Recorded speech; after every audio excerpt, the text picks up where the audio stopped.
7 स्थान शिवलिंग के बताए हैं जहां पर भूल से भी अगर कोई चंदन की उंगलियां लगा देता है।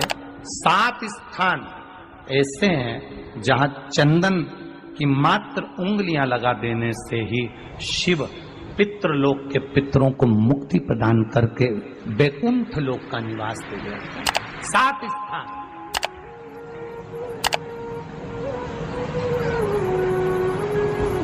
और वो 7 स्थान जो चंदन के बताए गए हैं, पहला भगवान देवाधिदेव महादेव के शिवलिंग पर चंदन का लेपन। समझ लेना जरा बहुत अच्छे से।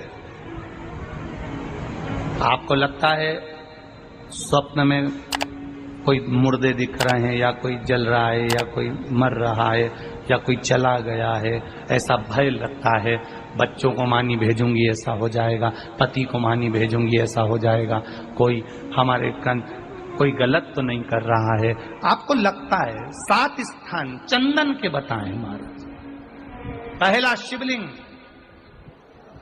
दूसरा जहां गणेश जी का स्थान है, मालूम है ना सबको? जम के बोलो जरा, मालूम है ना सबको? जहां गणेश जी का स्थान है वहां अलग से गणेश जी बैठे, वहां नहीं। शिवलिंग में जलाधारी के ठीक सामने राइट में गणेश, लेफ्ट में कार्तिकेय, बीच में अशोक सुंदरी। तो पहला चंदन बाबा के शिवलिंग पर, दूसरा गणेश जी पर चंदन की उंगली, तीसरा षडानंद कार्तिकेय पर चंदन की उंगली, चौथा अशोक सुंदरी पर चंदन की उंगली, पांचवा जलाधारी पर चंदन की उंगली, छठा जो शिवलिंग का जल बह रहा है इसके ठीक विपरीत की ओर चंदन की उंगली, और 7वां चंदन नंदी के मस्तक के ऊपर जो 2 सींग लगे रहते हैं उस पर चंदन की उंगली। ये कब लगाई जाती है? या तो अमावस्या के दिन। आपको लगता है कि हमारे पूर्वजों का उद्धार नहीं हुआ, हमारे पूर्वजों का कल्याण नहीं हुआ, कहीं अधोगति में कोई चला गया है, उसका बस एक बार, रोज नहीं जरूरत है, प्रतिदिन जरूरत ही नहीं है, महीने में एक बार अगर अमावस्या के दिन भी आपने चंदन के थोड़ा सा चंदन अगर मेरे देवाधिदेव महादेव को 7 स्थान पर समर्पित किया है। अशोक यहाँ पर वर्णन कर रही है, मैना, धन्य और कला की कथा कह रही है। तीनों ने सनकादि ऋषियों से मांगा। चंदन भगवान को अति प्रिय होता है और चंदन ही एक ऐसा होता है जो पितरों को भी प्रिय होता है, जिसका स्पर्श मात्र लगने से पूर्वजों का कल्याण हो जाता है। वो चंदन का अमावस्या के दिन जो नदी, तालाब, बावड़ी, कुआं किसी भी एक जगह पर अपने पूर्वजों का नाम लेकर शाम के समय पर दिया लगाएगा, ये मेरा विश्वास रहता है, उसके लिए कुबेर भंडारी भंडार जरूर बनेगा, पितृ भंडार जरूर बनेगा।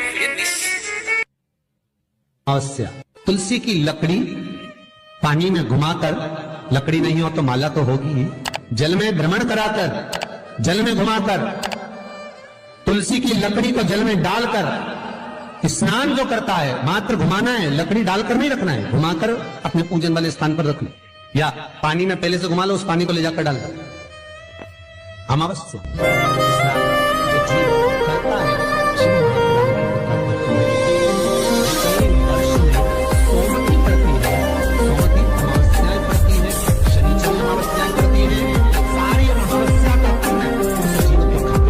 चला जाता है।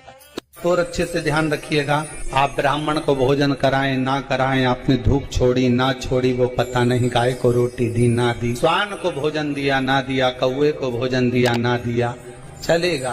पर अमावस्या के दिन, उस दिन प्रदोष काल में, प्रदोष के समय पर, शाम के समय पर जाकर किसी भी नदी, तालाब, बावड़ी, कुआं, कहीं ना कहीं जो आपके पास में हो, वहां पर एक घी का दिया, बत्ती का मुंह दक्षिण की ओर कर अवश्य जला कर जाना, सारे पितृ दोष समाप्त हो जाएगा। निवेदन है, माताओं से निवेदन है, मान लो आपको कोई ब्राह्मण देवता ने कहा कि आपके यहाँ पितृ दोष है, तो आपको घबराना नहीं है कि महाराज जी मुझे क्या करना पड़ेगा। पितृ दोष है एक चावल का दाना घर में से लीजिए, हथेली पर रखिए, पानी का जो मटका होता है, हंडा होता है, पानी का जो मटका है, हंडा है, जहां पर रसोई घर में तुम पानी रखते हो, उस हंडे के पास में, मटके के पास में उस चावल के दाने को लेकर जाइए। अपने पितरों का स्मरण कर स्वधा स्वधा स्वधा स्वधा स्वधा 5 बार बोलकर शंकर भगवान की शिवलिंग पर, तुम्हारे घर में शिवलिंग हो तो घर में, और अगर मंदिर में शिवलिंग हो तो मंदिर में, उस चावल के दाने को चढ़ा दीजिए। कैसा भी पितृदोष होगा समाप्त हो। श्री पार्वती जी की नानी जी का नाम क्या था? सुधा। क्या नाम था? जम के बोलो जरा। सुधा। और ये कोई साधारण सी नानी नहीं है पार्वती जी की, और ना ये नाम कोई साधारण सा।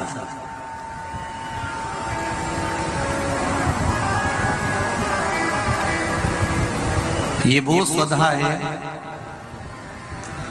जो पितरों की धर्म पत्नी है,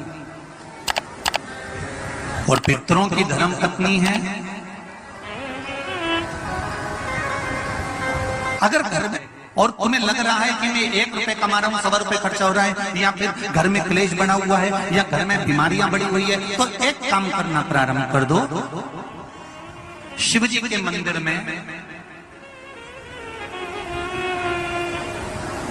एकादशी के दिन जब आप जल शंकर को चढ़ाने तो रोज ही जाते हैं, जब एकादशी का दिन रहे और शंकर जी के मंदिर में आप जल समर्पित करें, तो 3 बार मुख से स्वधा स्वधा स्वधा या स्वधा स्तोत्र का पाठ, जिसमें 12 श्लोक ब्रह्म वैवर्त पुराण के अंतर्गत प्रकृति खंड में ब्रह्मा जी द्वारा स्वधा स्तोत्र के पाठ का महत्व होता है। कोई कहे कि सियोर वाले महाराज ने ये स्वधा स्वधा स्वधा मंत्र कहां से दिया, तो आप उसको बता देना। ब्रह्म वैवर्त पुराण के प्रकृति खंड में से